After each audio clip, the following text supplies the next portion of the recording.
नमस्ते नमस्कार प्यारे साथियों, कैसे हैं आप सभी। आशा करती हूँ सभी प्यारे बच्चे एकदम बढ़िया हैं और एकदम मस्त हैं और एकदम शानदार हैं। तो मैं भावना भाटी सभी प्यारे बच्चों का स्वागत करती हूँ आपके प्यारे से परिवार रोजगार वेद अंकित में। तो जल्दी से सभी प्यारे बच्चे क्लास के साथ जुड़ जाएंगे और क्लास को बहुत अच्छे से फिर समझेंगे और पेपर में जो क्वेश्चंस बनेंगे उनको करके आएंगे और सिलेक्शन लेंगे। तो जल्दी से आ जाएंगे सभी बच्चे। Good morning, good morning, good morning, नमस्कार, राधे राधे, जय हिंद, जय भारत और सभी प्यारे साथियों को हमारा प्रणाम। आएंगे भाई जल्दी और अपना हालचाल भी बताएंगे कमेंट सेक्शन में, बढ़िया बढ़िया सी इमोजीज बनाकर, थम्स अप कर कर, ठीक है। अच्छा भाई, बहुत बढ़िया, बहुत बढ़िया, बहुत शानदार।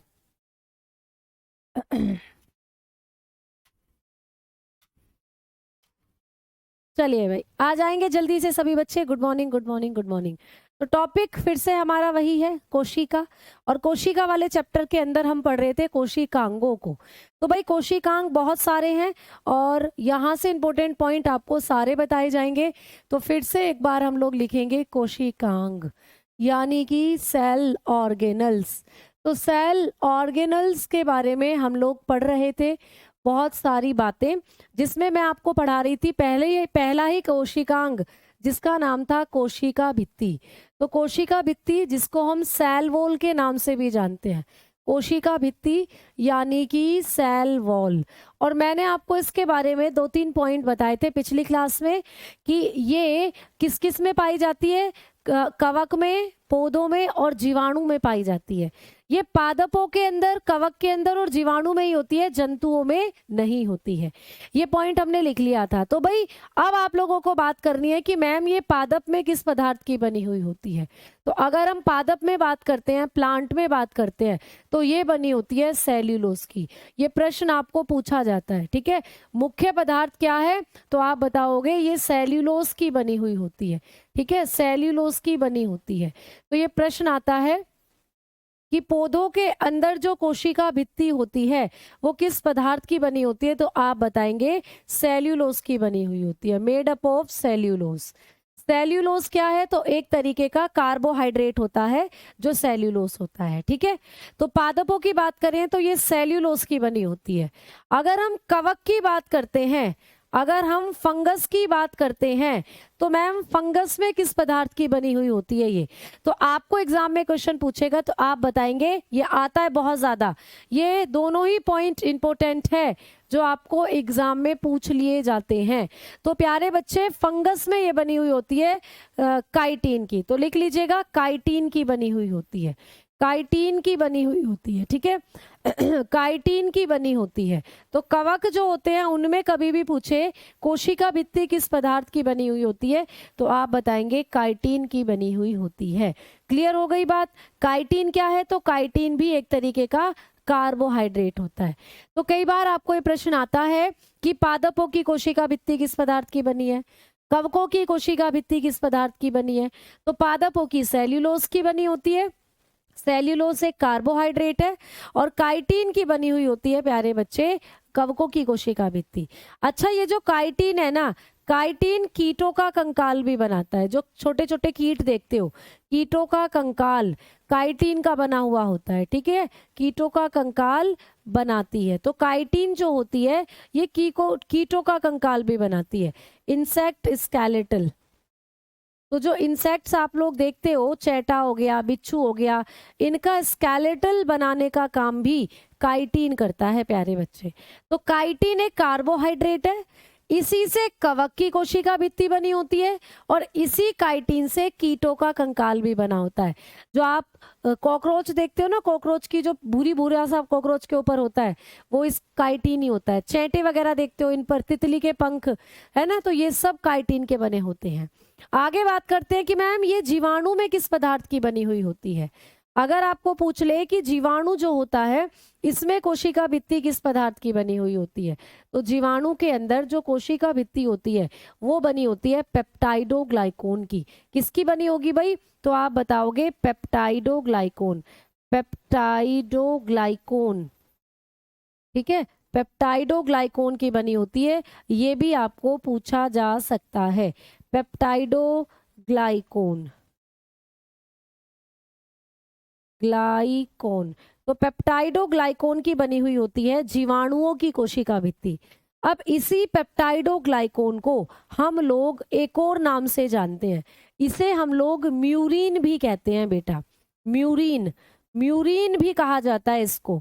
तो कई बार आपको पेपर में जब भी पूछेगा कि जीवाणु की कोशिका भित्ति किस पदार्थ की बनी होती है, तो ऑप्शन में या तो पेप्टाइडोग्लाइकोन मिलेगा या फिर ऑप्शन में आप लोगों को देखने को मिलेगा म्यूरिन, क्योंकि पेप्टाइडोग्लाइकोन को ही हम लोग म्यूरिन भी कहते हैं। अब एक चीज और पूछी जा सकती है बैक्टीरिया के बारे में। प्यारे बच्चे, बैक्टीरिया में श्वसन स्थल क्या होता है ये पूछा जाता है। जो जीवाणु होते हैं भाई, इनमें माइटोकॉन्ड्रिया तो होता ही नहीं है, माइटोकॉन्ड्रिया में ही रेस्पिरेशन होता है, लेकिन इनके अंदर जब माइटोकॉन्ड्रिया है ही नहीं तो रेस्पिरेटरी साइट क्या होती है जीवाणु के अंदर, ये भी पूछ लेता है। तो जीवाणु में माइटोकॉन्ड्रिया है ही नहीं, क्योंकि मैंने बताया था जीवाणु तो प्रोकैरियोटिक कोशिका है, उसके अंदर तो माइटोकॉन्ड्रिया, गोल्गी बॉडी, ये कुछ भी नहीं पाया जाता। तो जीवाणु में श्वसन कैसे होता है, सांस कैसे लेता है जीवाणु, तो जीवाणु के अंदर जो श्वसन स्थल होता है वो होते हैं मीजोसोम। जरा सा यहां लिख रही हूं, तो कौन होते हैं प्यारे बच्चे, मीजोसोम। आप बताओगे जीवाणु में श्वसन स्थल होते हैं मीजोसोम, मीजोसोम, ठीक है। तो ये एक पॉइंट है, इसको भी आप लोग याद रखोगे। अब बताओ बात समझ में आई भाई? Good morning, good morning, good morning. जनवरी से जून में आपका सिलेबस पूरा खत्म करवाने की कोशिश कर रही हूँ, इसीलिए थोड़ी स्पीड में अब इंक्रीज कर रही हूँ बेटा। तो आगे बढ़े अब हम लोग, अब कोशिका भित्ति के बारे में ही बात चलेगी। तो कोशिका भित्ति जो होती है ये काम क्या करती है? तो प्यारे बच्चे, अगर हम इसके कार्य की बात करते हैं, कोशिका भित्ति के वर्क की बात करते हैं, तो ये सुरक्षा प्रदान करती है। तो आप बताओगे कोशिका को सुरक्षा प्रदान करती है, ठीक है, कोशिका को सुरक्षा प्रदान करती है। तो कोई भी कोशिका हो उसको सुरक्षा प्रदान करने का काम करती है ये जो कोशिका भित्ति होती है, ठीक है, क्लियर। तो लिखेंगे प्रोवाइड प्रोटेक्शन, प्रोवाइड प्रोटेक्शन। तो ये प्रोटेक्शन प्रोवाइड करने का काम करती है किसी भी कोशिका को, क्लियर। तो इतने पॉइंट्स आपके क्लियर हो गए कोशिका भित्ति से। चलिए अब हम चल रहे हैं दूसरे कोशिकांग की तरफ। दूसरा कोशिकांग है प्यारे बच्चे सेल मेम्ब्रेन। दूसरा कोशिकांग है सेल मेम्ब्रेन। अब जो सेल मेम्ब्रेन है ना, इसको हिंदी में कहा जाता है कोशिका झिल्ली। तो इन दोनों चीजों को लेकर आप कंफ्यूज बिल्कुल भी नहीं होंगे।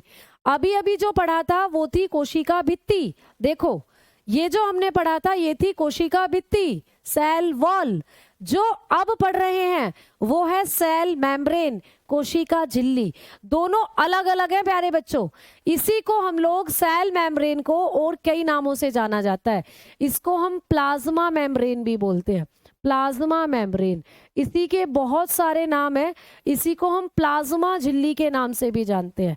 तो कई बार ये प्लाज्मा झिल्ली के नाम से भी आती है पेपर में, ठीक है। और इसी को हम लोग प्लाज्मोलेमा भी बोलते हैं। इसी को प्लाज्मा लेमा के नाम से भी जाना जाता है, प्लाज्मा लेमा, ठीक है, प्लाज्मा लेमा भी इसी को कहा जाता है। तो कई बार आपको पूछ लेगा, कुछ भी नाम आ सकता है, cell membrane, plasma membrane, plasma lemma, किसी भी नाम से पूछी जा सकती है। एक और नाम है इसका सेलेक्टिव मेम्ब्रेन। इसी को हम सेलेक्टिव मेम्ब्रेन भी बोलते हैं। इसी को हम लोग सेलेक्टिव मेम्ब्रेन भी बोलते हैं, चयनात्मक झिल्ली। इसी को चयनात्मक झिल्ली के नाम से भी जाना जाता है। तो देखो इतने सारे नाम ये एक ही चीज के हैं, तो आप लोग याद रखकर चलोगे सारे के सारे नाम। अब आते हैं आगे, बात करेंगे कि मैम जो सबसे पहले एग्जाम में प्रश्न पूछा गया है कई बार कि जो सेल मेम्ब्रेन टर्म है इसको किसने दिया था। सेल मेम्ब्रेन टर्म जो है इसको किसने दिया था? तो सेल मेम्ब्रेन यानी कोशिका झिल्ली शब्द को, कोशिका झिल्ली शब्द जो है इसको सबसे पहले किसने दिया था? सेल मेम्ब्रेन टर्म को किसने दिया था? तो दो साइंटिस्ट थे भाई, क्रैमर और नागेली। तो लिख लेंगे भाई क्रैमर एंड नागेली। ये दो साइंटिस्ट थे जिन्होंने मिलकर सबसे पहले कोशिका झिल्ली शब्द को दिया था। ये पेपर में पूछा गया प्रश्न है बेटा, क्रैमर और नागेली, क्रैमर और नागेली, ठीक है, नागेली। तो इन दोनों ने मिलकर प्यारे बच्चों, क्रैमर और नागेली ने मिलकर आप बता सकते हो 1855 में सबसे पहले एक टर्म दी थी जिसका नाम था सेल मेम्ब्रेन।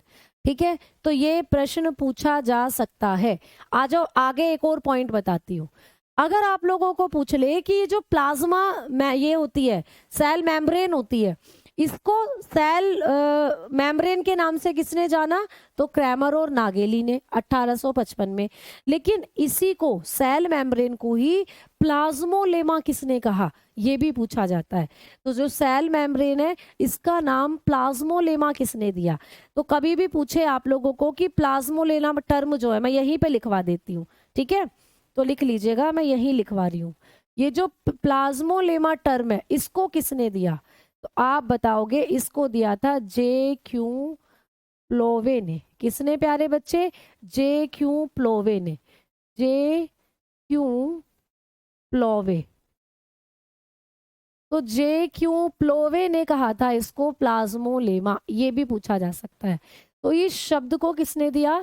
J.Q. प्लोवे ने दिया था। तो ये 2 पॉइंट तो हमने कर लिए याद। अब बात आती है कि मैम ये किस किस में पाई जाती है। जैसे आपने बताया था कि कोशिका भित्ति तो पादप में, कवक में और जीवाणु में है। ये किस किस में होती है? तो प्यारे बच्चों ये सभी प्रकार की कोशिकाओं में पाई जाती है। अगर हम लोग बात करते हैं, अगर हम लोग बात करेंगे प्लाज्मा मेम्ब्रेन की, ठीक है, अगर हम लोग बात करते हैं प्लाज्मा मेम्ब्रेन की, अगर हम बात करेंगे प्लाज्मा झिल्ली की, ठीक है, प्लाज्मा झिल्ली, कोशिका झिल्ली, सब इसी के नाम है। तो ये किस किस में पाई जाती है? तो ये सभी कोशिकाओं में पाई जाती है। ये सभी कोशिकाओं में उपस्थित, सभी कोशिकाओं में, सभी कोशिकाओं में पाई जाती है। तो भाई चाहे जंतु कोशिका हो, चाहे पादप कोशिका हो, चाहे हमारी कोशिका हो, ये सब जगह पाई जाती है। ये सभी कोशिकाओं में पाई जाती है। समझ में आ गई बात? तो लिख लीजिएगा present in all cell, present in all cell, सभी कोशिकाओं में पाई जाती है बेटा।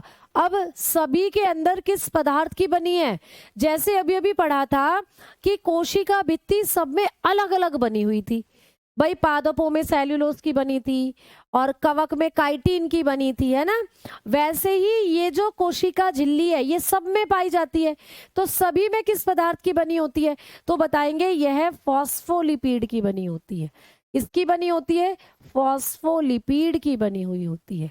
इसकी बनी होगी भाई, फॉस्फोलिपिड की बनी होती है। तो ये बनी हुई होती है फॉस्फोलिपिड की।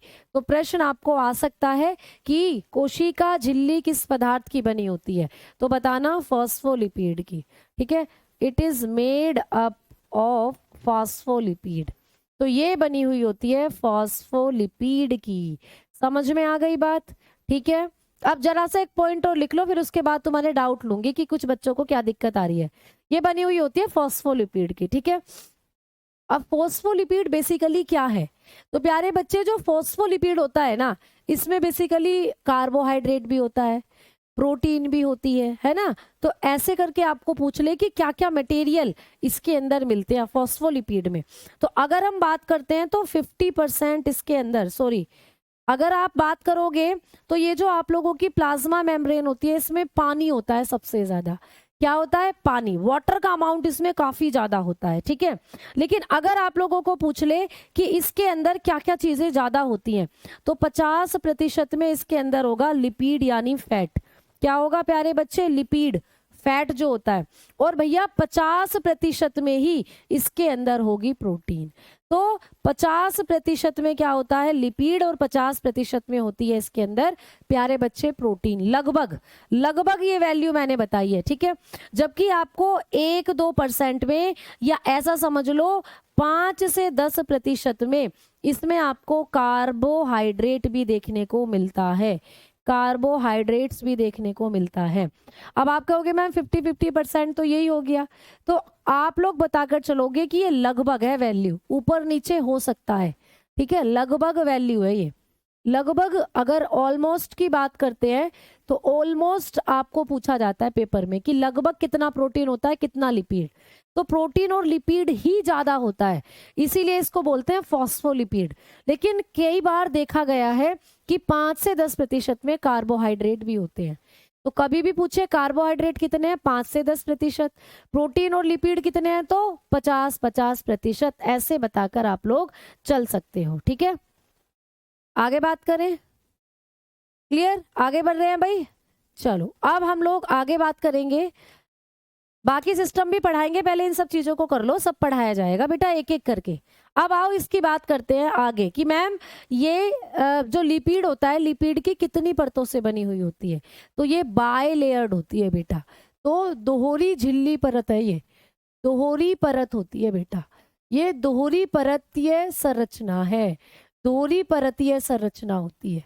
ठीक है, तो ये जो आपकी प्लाज्मा मेम्ब्रेन है ये दोहरी परतीय संरचना है, बाय लेयर्ड स्ट्रक्चर है, बाय लेयर्ड स्ट्रक्चर, ये भी पूछा जाता है, ये बाय लेयर्ड स्ट्रक्चर है। इसका फोटो दिखाती हूँ, चलो देखो ये होती है भाई सेल मेम्ब्रेन। ठीक है, तो ये बाय लेयर्ड स्ट्रक्चर होती है, दोहरी संरचना है, या कई बार इसमें लिपिड की 2 परतें होती हैं, तो इसको बाय लिपिड लेयर के नाम से भी जाना जाता है, बाय लिपिड लेयर। तो देखो इसमें आपको नजर आ रहा है ना, कार्बोहाइड्रेट की चेन भी है, इसमें प्रोटीन भी है। ठीक है, तो ये इस तरीके से ये जो पूरा स्ट्रक्चर है ये है सेल मेम्ब्रेन का, यानी प्लाज्मा मेम्ब्रेन का। तो ऐसी होती है प्लाज्मा मेम्ब्रेन। तो कई बार आपको पूछा जाता है कि जो प्लाज्मा मेम्ब्रेन है ये कैसी लेयर है, तो इसी को आप बाय लिपिड लेयर भी बोलते हो। बाय लिपिड मतलब लिपिड की 2 परतें होती हैं इसके अंदर, 2 परत, देखो एक ये रही एक ये रही, तो ऊपर नीचे 2 परतें होती हैं लिपिड की, इसीलिए इसको बाय लिपिड लेयर के नाम से भी जाना जाता है। तो कभी भी आपको पेपर में पूछे कि कौन सी संरचना बाय लिपिड संरचना के नाम से जानी जाती है या आप दोहरी परतीय संरचना के नाम से जानी जाती है, तो आप बताएंगे सेल मेम्ब्रेन। ठीक है, चलो अब हम लोग आगे बात करेंगे। अगर सेल वॉल के स्ट्रक्चर की बात करते हैं तो ऐसी होती है सेल वॉल। देखो ये है सेल वॉल जो अभी अभी पढ़ी थी, कोशिका भित्ति, जो हमने कोशिका भित्ति पढ़ी थी, ये है कोशिका भित्ति, सेल वॉल। तो ये कोशिका भित्ति है, जो मैंने बताया था सेल्यूलोज की बनी होती है पादपों के अंदर, है ना। तो ये चीजें आपको याद करनी है, क्लियर। चलो अब हम देखो ये सेल वॉल जो होती है, ग्रीन ग्रीन जो दिख रही है, ये इतनी सेल वॉल है, और इसी के नीचे होती है प्लाज्मा मेम्ब्रेन या सेल मेम्ब्रेन, जिसको हम अब पढ़ रहे हैं। ये वाला स्ट्रक्चर, ये जो बिस्किट सा रखा हुआ है नीचे, ये प्यारे बच्चे आपका प्लाज्मा मेम्ब्रेन है। तो ये ग्रीन ग्रीन संरचना जो दिख रही है ये तो सेल वॉल है, और इसी के नीचे जस्ट लगी हुई होती है प्लाज्मा मेम्ब्रेन। अब प्लाज्मा मेम्ब्रेन किस में होती है प्यारे बच्चे, सभी में होती है। तो मैम सभी के अंदर ये कैसी दिखाई देगी, देखो ये प्लाज्मा मेम्ब्रेन ही है, ये फॉस्फोलिपिड की बनी हुई होती है, मैंने बताया था। अब इसमें ये प्रोटीन है, ठीक है, ये कार्बोहाइड्रेट है, कोलेस्ट्रॉल मतलब वही लिपिड जिसको बोलते हैं फैट, ये फैट है, वसा है। तो ये सारी चीजें मिलकर बनाती हैं किसको, प्लाज्मा मेम्ब्रेन को। अब देखो मैंने जब आपको अभी अभी बताया कि ये सभी में पाई जाती है और दोहरी परतीय संरचना है, तो कई बार आपको ये प्रश्न आ जाता है कि ये जो प्लाज्मा मेम्ब्रेन होती है इसका काम क्या होता है, या ये प्लाज्मा मेम्ब्रेन किसी भी पादप के अंदर कैसी संरचना बनाएगी, किसी भी जंतु के अंदर कैसी संरचना बनाएगी। तो एक कॉन्सेप्ट है, बड़े ध्यान से समझना। देखो मान लीजिए ये है पादप कोशिका, मान लीजिए भाई ये है पादप कोशिका, ठीक है, ये है प्यारे बच्चे पादप कोशिका। कैसी कोशिका है ये, पादप कोशिका। तो ये जो मैं मोटा मोटा पीले रंग से बना रही हूँ, ये जो मैं मोटा मोटा पीले रंग से बना रही हूँ भाई, ये क्या है पादप कोशिका के अंदर, ये क्या है पादप कोशिका में, तो आप लोग बताएंगे कि ये पादप कोशिका की कोशिका भित्ति है। क्या है प्यारे बच्चे, ये कोशिका भित्ति। तो ये जो मैंने मोटा मोटा पीला पीला बनाया ये क्या है, ये है कोशिका भित्ति। प्यारे बच्चे ये है सेल वॉल, क्या बोलते हैं इसको, सेल वॉल, जो सेल्यूलोज की बनी होती है, सबसे पहले अभी भी पढ़ाया था, है ना। और ये कौन सी कोशिका है, ये है एक पादप कोशिका। ये जो मैं डायग्राम बना रही हूँ ये एक पादप कोशिका का डायग्राम है, एक प्लांट सेल का डायग्राम है। अगर आप एक प्लांट सेल को देखते हो तो उसके अंदर जो आप लोगों को सबसे बाहर वाला स्ट्रक्चर नजर आता है ये होता है सेल वॉल, कोशिका भित्ति। अब इसी के अंदर एक और स्ट्रक्चर नजर आएगा, देखो जो मैं बना रही हूं ऐसे, ये जो मैं अंदर की तरफ एक और स्ट्रक्चर बना रही हूँ, ये ग्रीन कलर वाला, ये क्या है? तो ये जो मैं ग्रीन कलर वाला स्ट्रक्चर बना रही हूँ, ये है प्यारे बच्चे सेल मेम्ब्रेन। ये है सेल मेम्ब्रेन। तो एक बात आपको समझ में आई, इसको बोलते हैं कोशिका झिल्ली, इसको बोलते हैं कोशिका झिल्ली। तो भाई पादपों के पास दो प्रोटेक्शन होते हैं। सबसे बाहर की तरफ जो प्रोटेक्शन है उसको तो कहते हैं कोशिका भित्ति। कोशिका भित्ति क्या है? सबसे बाहरी आवरण जो है, सबसे बाहरी आवरण। पादपों के अंदर जो आउटर प्रोटेक्शन है उसको क्या कहते हैं? उसको कहा जाता है कोशिका भित्ति। ठीक है, लेकिन एक प्रोटेक्शन अंदर की तरफ भी है, ये वाला। ये क्या है? ये है अंतः आवरण। ठीक है, ये है अंतः आवरण, यानी इनर प्रोटेक्शन। Inner protection. तो आपको ना पेपर में प्रश्न आएगा कि पादपों के अंदर जो बाह्य प्रोटेक्शन होता है, बाह्य आवरण होता है, उसको क्या कहते हैं? तो पादपों में सबसे बाहर की तरफ जो दिख रहा है ये तो कोशिका भित्ति है, और अंदर की तरफ जो दिख रहा है ये है प्यारे बच्चे कोशिका झिल्ली। इसको ऐसे समझो जैसे जब तुम मकान बनाते हो, है ना? हाँ, बिस्किट निकाल कर ले लो। अच्छा, बहुत बढ़िया। जैसे हम मकान बनाते हैं तो मकान के लिए जो प्लॉट होता है हमारा, उस प्लॉट के चारों तरफ हम बाउंड्री करते हैं ऐसे, है ना? तो वो हो गई बाउंड्री हमारी, क्या हो गई प्यारे बच्चे? कोशिका भित्ति। अब उसी प्लॉट में अंदर की तरफ हम कमरों की बाउंड्री करते हैं, तो भाई जो अंदर की तरफ कमरों की बाउंड्री हो गई वो हो गई हमारी सेल मेम्ब्रेन, है ना? तो ये तो बात हो गई पादप कोशिका की। लेकिन जब हम एक जंतु कोशिका की बात करते हैं तो प्यारे बच्चे जंतु कोशिका ऐसी सी दिखेगी आपको, ऐसी। तो भाई ये है जंतु कोशिका। ठीक है, ये कौन सी कोशिका है प्यारे बच्चे? ये है जंतु कोशिका। ठीक है, ये है जंतु कोशिका। अब जब हम जंतु कोशिका की बात करते हैं, ये है जंतु कोशिका, इसको कहते हैं एनिमल सेल। ये है प्यारे बच्चे एनिमल सेल। अब जब हम एनिमल सेल की बात करेंगे तो मैंने आपको पढ़ाया था कि जंतु कोशिका में कोशिका भित्ति तो होती ही नहीं है। तो भैया कोशिका भित्ति तो यहाँ है ही नहीं, है ही नहीं, क्योंकि ये तो पादपों में होती है, जंतुओं में तो होती ही नहीं है, बताया था। चलो, है ही नहीं यहाँ कोशिका भित्ति। लेकिन क्या कोशिका झिल्ली होती है हमारे अंदर? तो मैंने लिखवाया था कि ये सभी में होती है। अब चाहे ये वाली हो या ये वाली कोशिका हो, दोनों में होगी कोशिका झिल्ली। तो ये जो पीला पीला दिख रहा है ना, ये है हमारी कोशिका झिल्ली। ये है प्यारे बच्चे जंतु की कोशिका झिल्ली, इसको बोलते हैं कोशिका झिल्ली। इसी को कहते हैं सेल मेम्ब्रेन। क्या कहते हैं बेटा इसको? Cell membrane. तो भाई आपको दिख रहा है कि अगर हम पादप कोशिका की बात करें तो इसका जो सबसे बाहर का प्रोटेक्शन है वो तो कोशिका भित्ति है, लेकिन अगर हम एक जंतु कोशिका की बात करें तो इसका जो सबसे बाहर का प्रोटेक्शन है वो कोशिका झिल्ली है। तो आपको प्रश्न आएगा कि पादप कोशिका का बाह्य आवरण क्या है और जंतु कोशिका का बाह्य आवरण क्या है? तो आप बताएंगे पादप कोशिका का बाह्य आवरण कोशिका भित्ति है, और पादप कोशिका, ये जंतु कोशिका का जो बाह्य आवरण है वो होती है सेल मेम्ब्रेन। तो दोनों में अंतर दिख रहा है। पादप कोशिका को दो सुरक्षा दी गई है, दो गार्ड दिए हैं, दो पुलिसकर्मी है इसके पास, हमारे पास एक ही पुलिसकर्मी है। इसके सबसे बाहर के वाले गेट पर जो पुलिसकर्मी खड़ा है उसका नाम कोशिका भित्ति है, और इसके सबसे बाहर वाले गेट पर जो पुलिसकर्मी खड़ा है उसका नाम कोशिका झिल्ली है। तो ये पूछा जाएगा कि कौन किसका बाह्य आवरण बनाती है? तो कोशिका भित्ति पादप का बाह्य आवरण बनाती है, कोशिका झिल्ली जंतु कोशिका का बाह्य आवरण बनाती है। तो बात क्लियर है भाई? बात क्लियर है ना सब प्यारे बच्चों?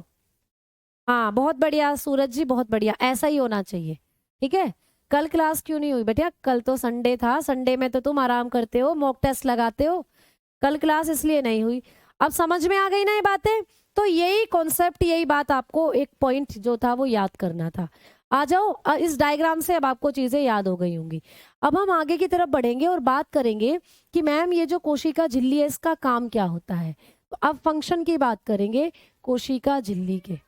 तो कोशिका झिल्ली जो होती है का कार्य, कोशिका झिल्ली का फंक्शन क्या होता है, तो अब हम बात करने वाले हैं फंक्शन की। तो प्यारे बच्चे जो कोशिका झिल्ली है ना, ये कोशिका के अंदर और कोशिका के बाहर कोई भी पदार्थ अगर कोशिका के अंदर जा रहा है या कोई भी पदार्थ कोशिका से बाहर आ रहा है, उस चीज का चुनाव यही करती है। तो ये करती है कोशिका के अंदर और बाहर जाने वाले पदार्थों का चुनाव। कोशिका के अंदर व बाहर जाने वाले पदार्थों का चुनाव। ठीक है, पदार्थों का चुनाव। तो ये पूछा जाएगा आपको। तो इसका काम क्या होता है? कोशिका के अंदर व बाहर जाने वाले पदार्थों का चुनाव। मान लो ये कोशिका है, ठीक है, इस कोशिका के जो भी पदार्थ इस कोशिका के अंदर जाएगा या जो भी पदार्थ इस कोशिका से बाहर आएगा, उस चीज का सिलेक्शन यही करेगी कोशिका झिल्ली। कौन करेगी भाई? कोशिका झिल्ली। तो ये क्या करती है? Selection of. इसका काम होता है selection of material inside and outside from the cell,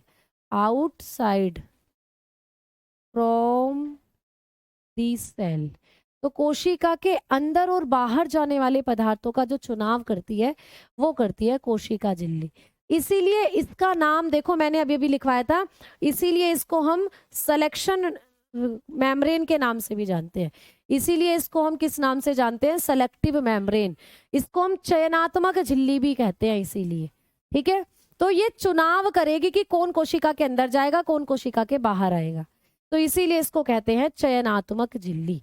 ठीक है, अब इसके बारे में एक और पॉइंट लिख लीजिएगा कि ये जो चयनात्मक झिल्ली है ना, इसकी प्रकृति कैसी होती है भाई, ये कैसे नेचर की होती है। तो इसकी प्रकृति की बात करते हैं, इसके नेचर की बात करते हैं, तो ये होती है प्यारे बच्चे अर्धपारगम्य। ये अर्धपारगम्य होती है, अर्धपारगम्य, ये भी पूछा जाता है। ठीक है,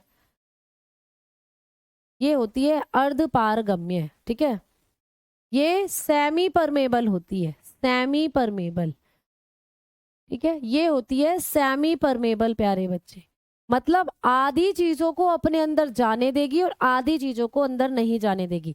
सिलेक्शन करती है भाई। आपके घर में अगर कोई आता है तो आप भी सिलेक्शन कर कर ही उस व्यक्ति को अपने घर में आने देते हो।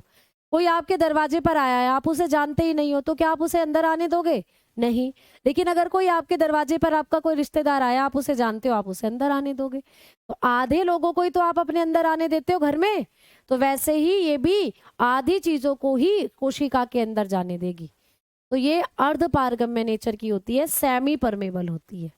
समझ में आई भाई बात? तो इतना आपको याद करना था किसके बारे में? इतना याद कर कर चलना है कोशिका झिल्ली के बारे में।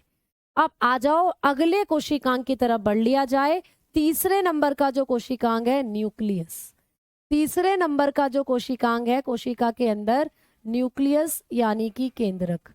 ठीक है, लास्ट में मैं इस केंद्रक के बाद मैं आपको एक और चीज, वैसे तो केंद्रक बहुत बड़ा है, आज खत्म होने वाला है नहीं, इसके बाद मैं आपको प्लाज्म जो जीव द्रव्य होता है प्रोटोप्लाज्म, उसके बारे में भी कुछ चीजें बताऊंगी कि भाई प्रोटोप्लाज्म क्या होता है, ये सब लास्ट में टर्म बताऊंगी। ठीक है, तो अगर मैं स्किप कर भी दूं तो आप लोग याद रखना कि मैम प्रोटोप्लाज्म भी बताना है। ठीक, चलो आ जाओ। तो अब केंद्रक के बारे में बात करते हैं। तो आइए भाई, सबसे पहले बात करेंगे केंद्रक की खोज किसने करी थी। केंद्रक की डिस्कवरी, अगर हम डिस्कवरी की बात कर कर चलेंगे तो केंद्रक की खोज करी थी रॉबर्ट ब्राउन ने। आपको बहुत पूछा जाता है ये भी पेपर में, रॉबर्ट ब्राउन।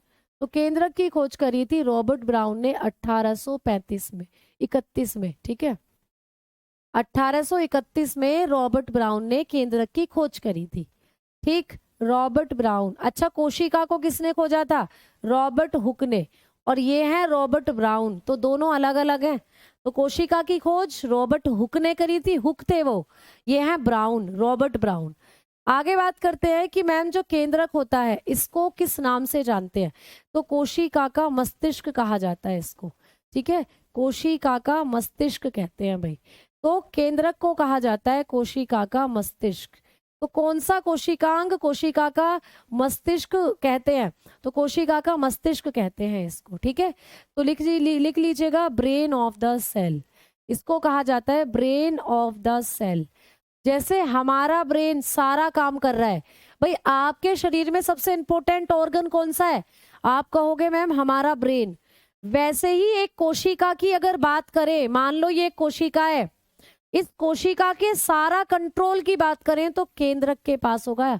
ये है केंद्रक यानी कि न्यूक्लियस।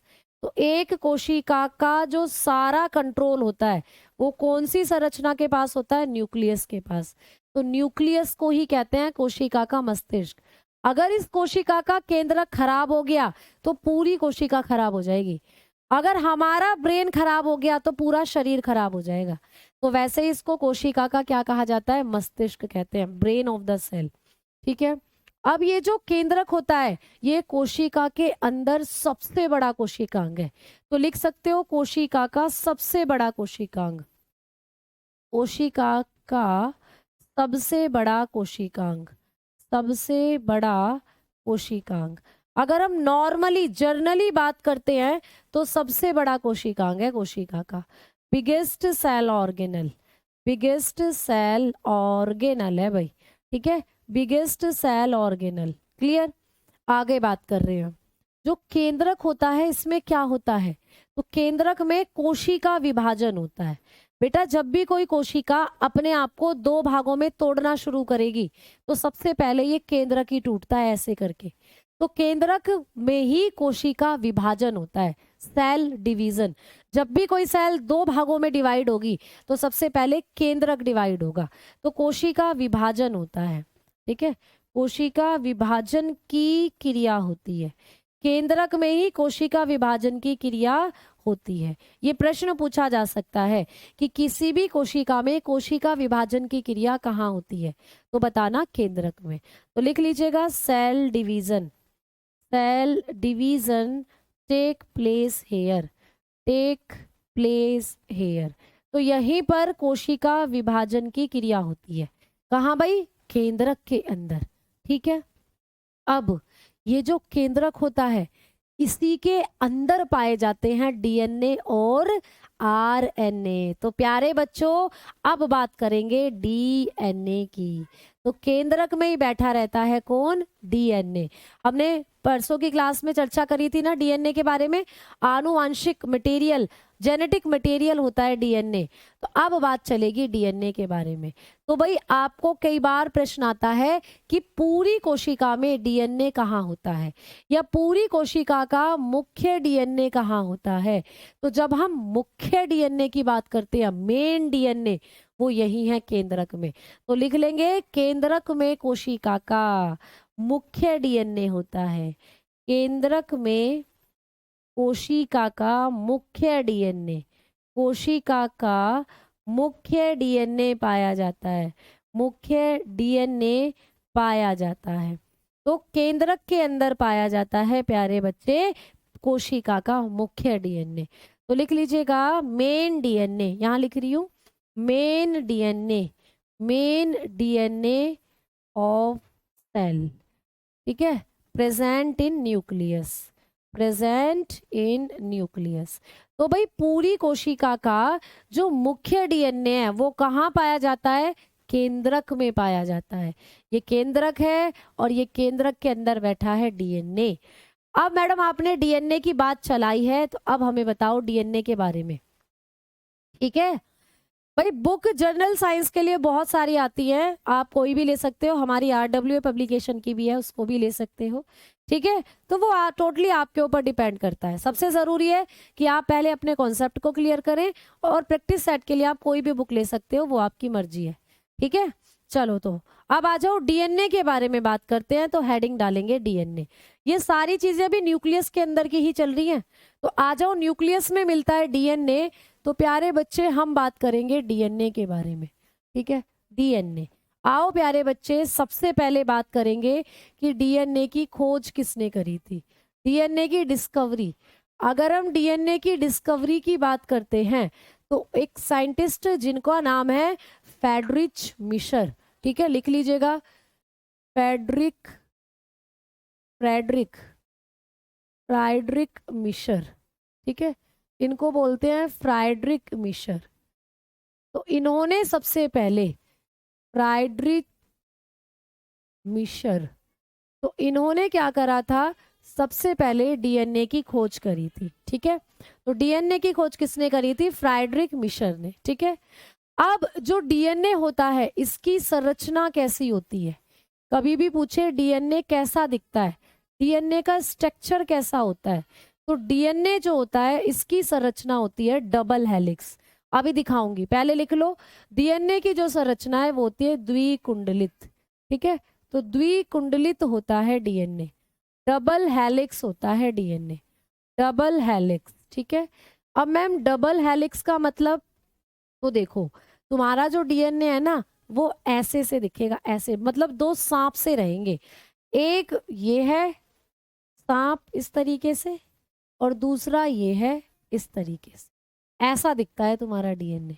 तो डीएनए में दो स्टैंड होते हैं, देखो एक ये है एक ये है, तो ऐसे जैसे दो सांप आपस में लिपट रहे हो, ऐसा होता है हमारा डीएनए।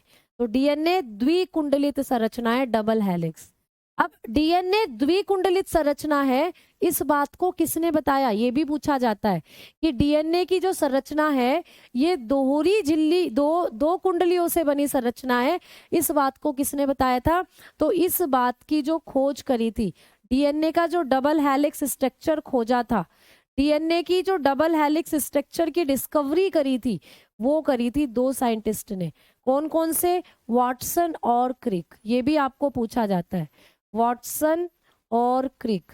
तो दो साइंटिस्ट थे, वाटसन और क्रिक। इन दोनों ने क्या करा था? डीएनए की, वाटसन और क्रिक ने डीएनए की डबल हेलिक्स स्ट्रक्चर बताई थी।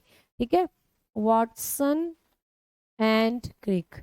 तो ये भी पूछा जा सकता है कि डीएनए द्विकुंडलित संरचना है, इस बात को सबसे पहले किसने बताया था?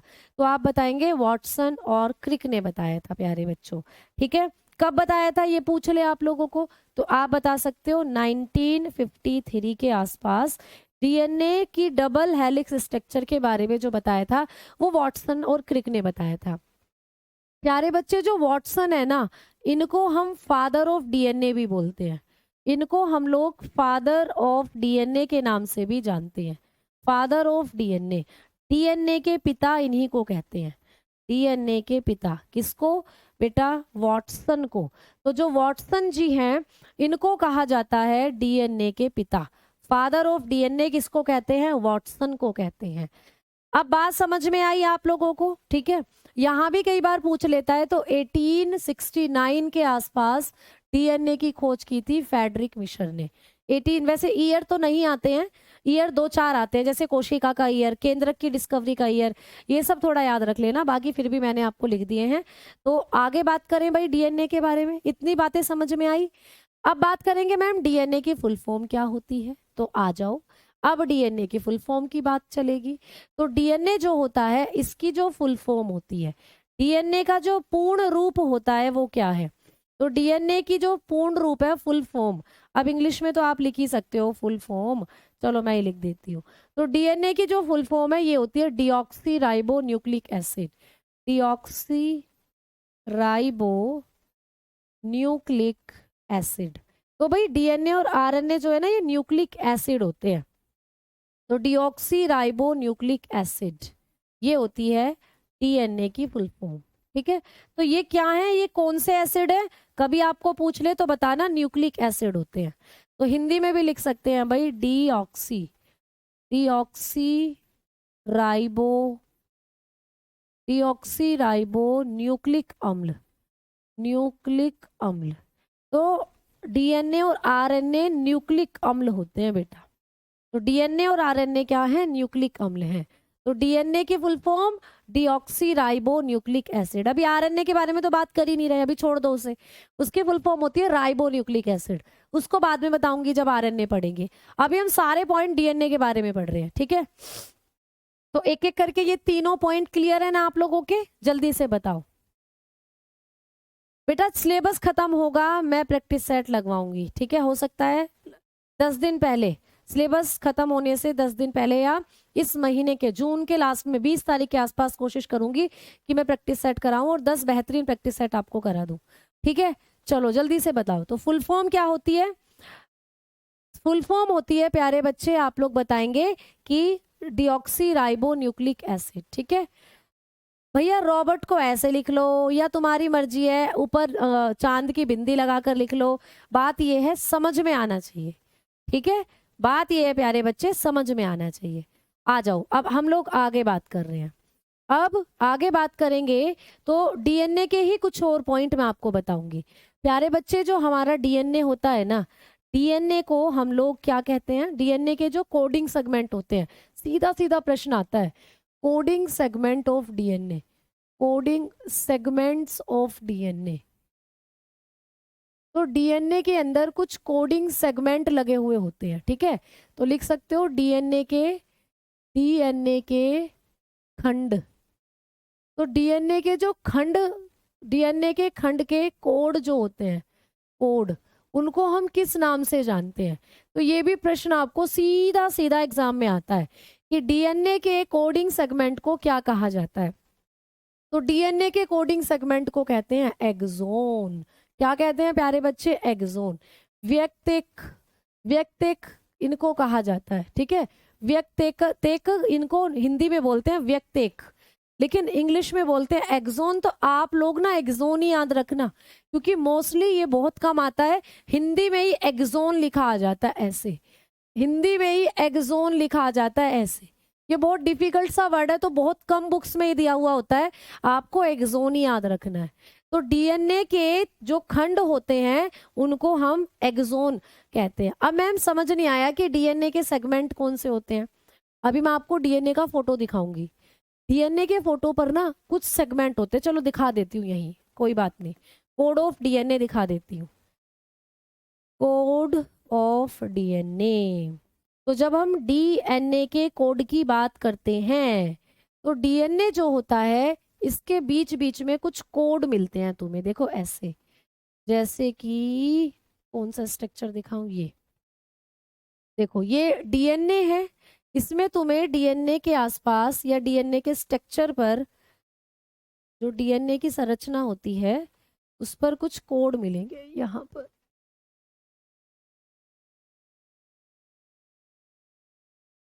इमेज ओपन नहीं हो रही है,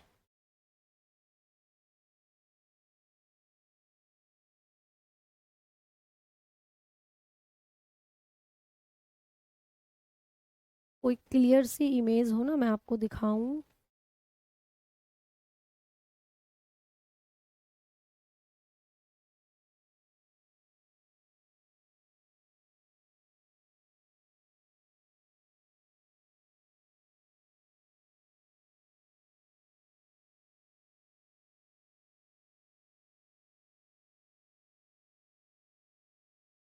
देखो ये छोटा सा फिगर है जो आपको दिख रहा है डीएनए का। इसमें बीच बीच में ये जो तुम्हें दिख रहे हैं ये होते हैं डीएनए के कोड, और हर डीएनए के कोड अलग अलग होते हैं बेटा। इस संसार में कोई भी ऐसा व्यक्ति नहीं है जिसके डीएनए पर सेम कोड मिले, हर डीएनए के कोड अलग अलग होते हैं। तो इन कोड के, ये जो कोड है ना, इनके इन कोडों को ही या इन कोडों के सेगमेंट को हम लोग किस नाम से जानते हैं? एक्सोन। अगर मैं आपको यहाँ पर एक छोटा सा डीएनए बनाकर दिखा दूं तो आपको शायद समझ में आ जाए। देखो इस तरीके से डीएनए है, तो डीएनए के बीच बीच में ऐसे ऐसे कुछ कोड बने हुए होते हैं, ठीक है। ऐसे ऐसे कुछ कोड बने हुए होते हैं, तो ये कोड ही कहलाते हैं एक्सोन, ठीक है। चलो आगे बात करें कि जो डीएनए है हमारा, डीएनए इसका नेचर कैसा होता है? ये डीएनए की हाइड्रोफिलिक नेचर होता है डीएनए का, हाइड्रोफिलिक, ठीक है। तो ये किसके कारण होता है डीएनए का हाइड्रोफिलिक नेचर? ये भी पूछा जाता है, hydrophilic nature, hydrophilic nature of DNA.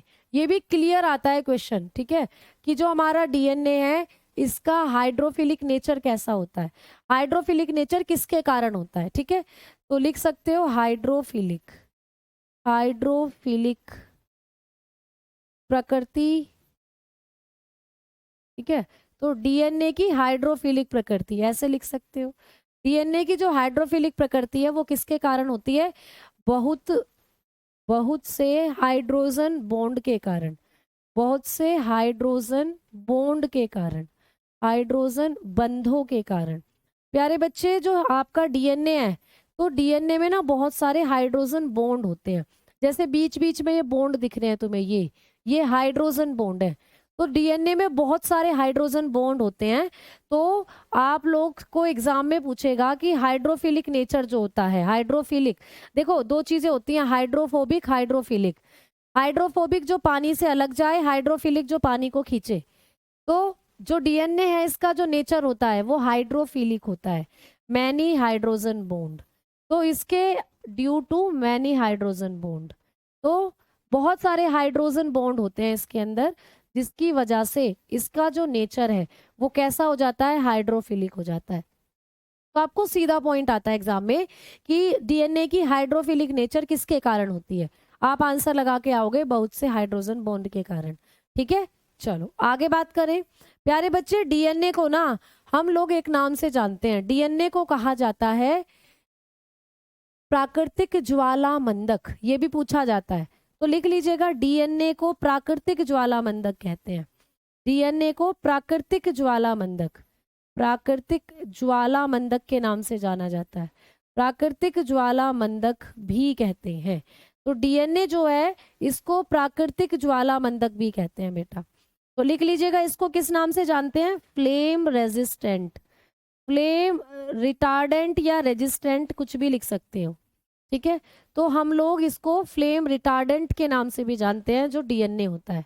ठीक है, अब ये क्या है, तो जब किसी डेड बॉडी को जलाया जाता है, ठीक है, तो उसमें जो डीएनए के पार्टिकल हैं वो फ्लेम को अपने पास, या ऐसा समझ लो डीएनए कभी जलता नहीं है।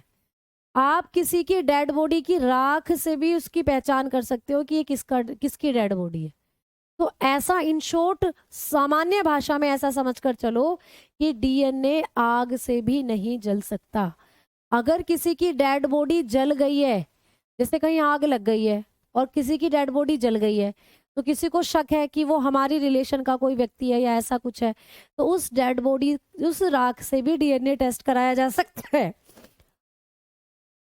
और पता लगाया जा सकता है कि ये किसकी डेड बॉडी की राख है।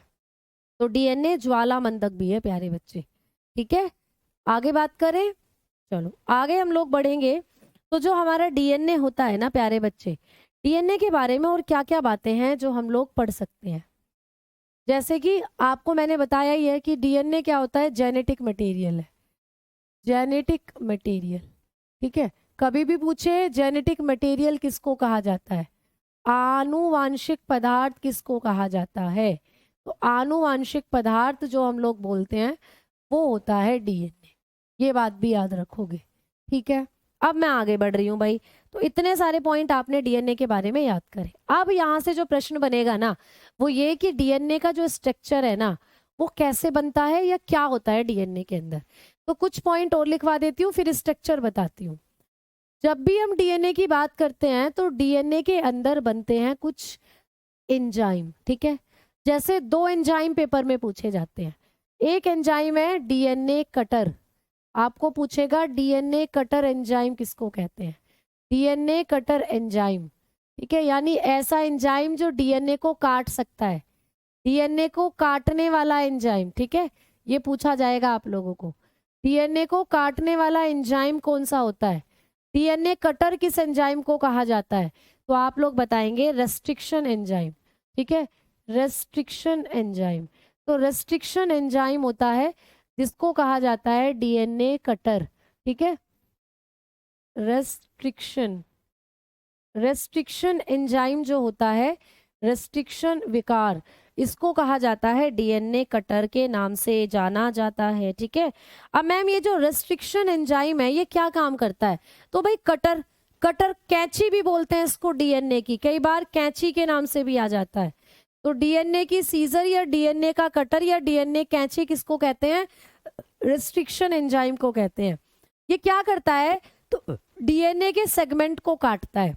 जैसे कि ये डीएनए है, ये डीएनए है, ठीक है, मुझे इतना डीएनए काटना है, मुझे ये वाला सेगमेंट जो है डीएनए का काटना है भाई, मुझे डीएनए का ये वाला सेगमेंट काटना है। तो रेस्ट्रिक्शन एंजाइम का यूज करके मैं इस डीएनए को काट सकती हूँ।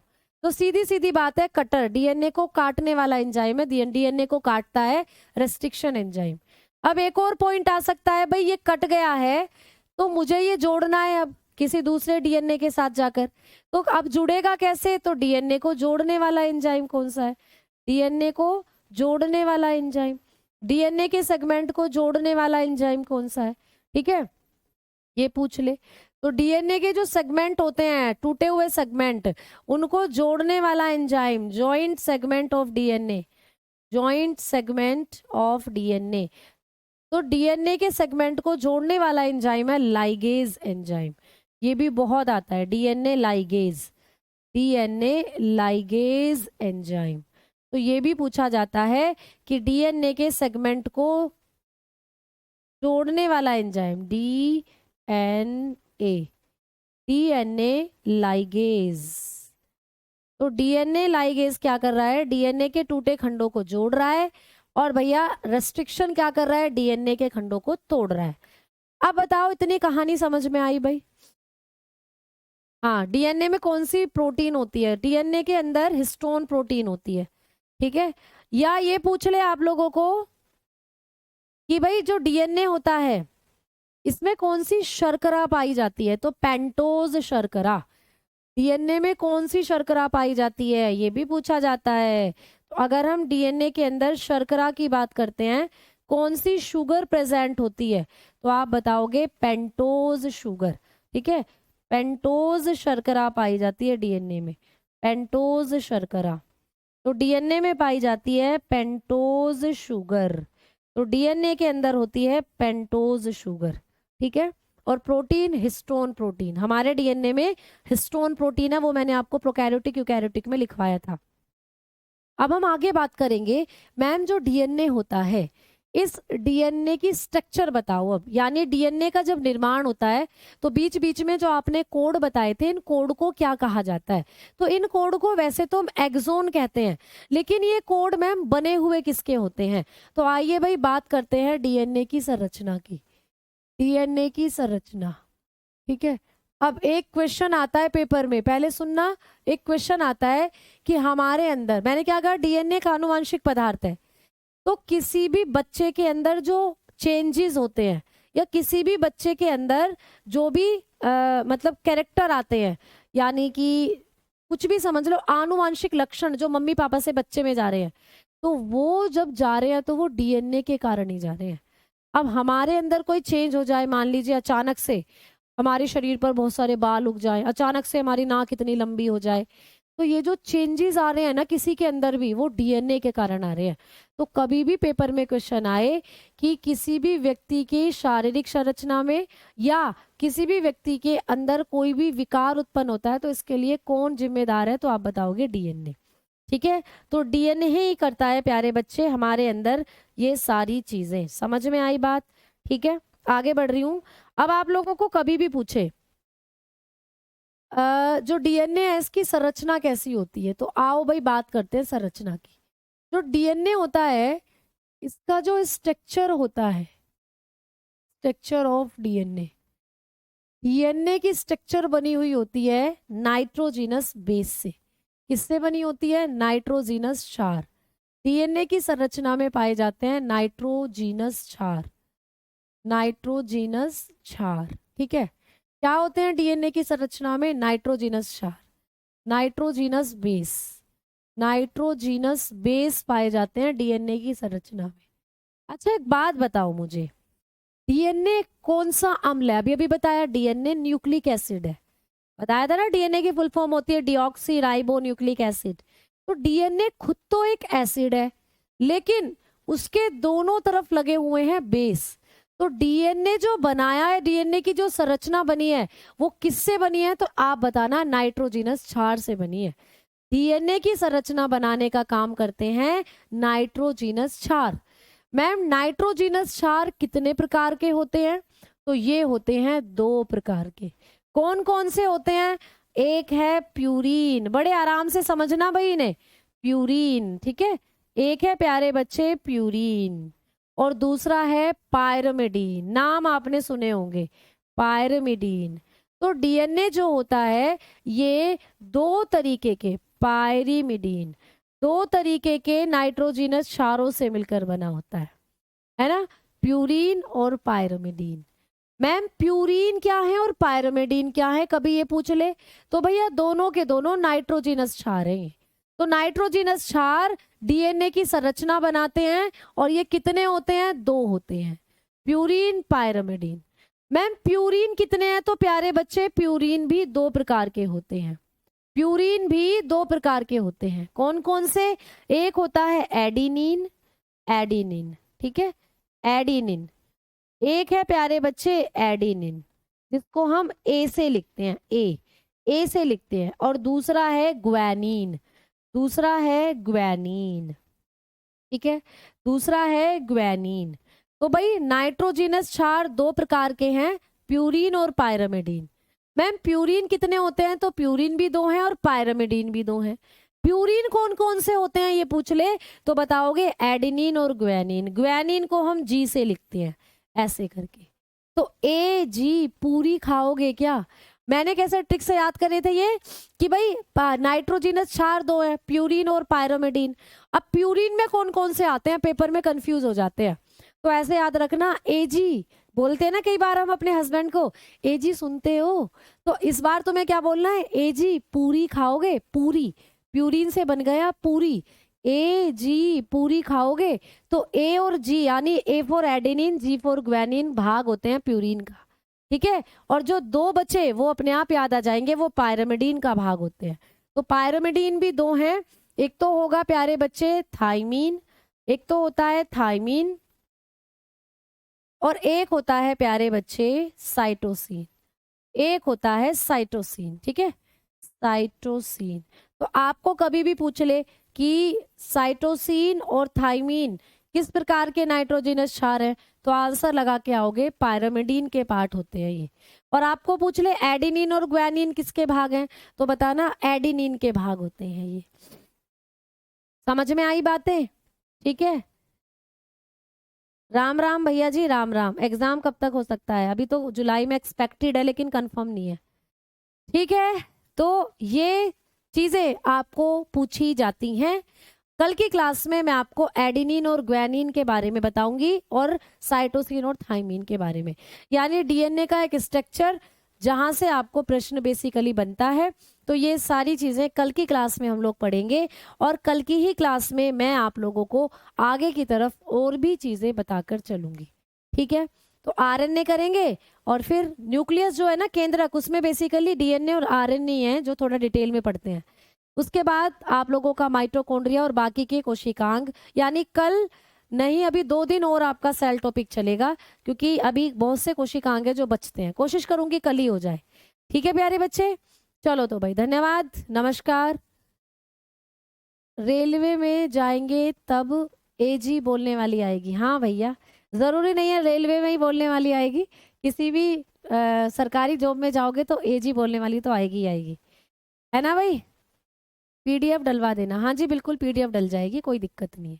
तो अभी टाइम हो चला है, कल की क्लास में मैं आप लोगों को यहीं से, मैं पहले बोल रही हूँ अब थोड़ा स्पीड में लेके चलूंगी सिलेबस को, तो यहीं से कल की क्लास में मैं शुरू करूंगी, इसी हेडिंग से हम लोग बातें कल की शुरू करेंगे, ठीक। चलो भाई, तो नमस्कार, धन्यवाद, tata bye bye, see you. वैसे मैं कई बार सोच भी रही हूँ कि कुछ कंटेंट आपको पीडीएफ से भी दूं जिससे जल्दी हो जाए, तो कोशिश करूंगी कि कुछ कोशिकांग जो है वो पीडीएफ से भी आपको करा दूं, जिससे लिखने में टाइम ना लगे और चीजें जल्दी हो जाएं, क्योंकि जितनी जल्दी सिलेबस कवर अप करोगे उतनी जल्दी आपके प्रैक्टिस सेट या सिलेबस आपका रिवीजन हो जाएगा। तो यहाँ पर अब हमें समय की कमी को देखते हुए या आपको आपकी सुविधा को देखते हुए बीच बीच में जो कोशिकांग है जो इजीली आपको समझ में आ जाएंगे पीडीएफ के द्वारा भी मैं समझा सकती हूँ, ठीक है। चलो आ जाओ, आगे बात कर रहे हैं। धन्यवाद, नमस्कार, टाटा बाय बाय।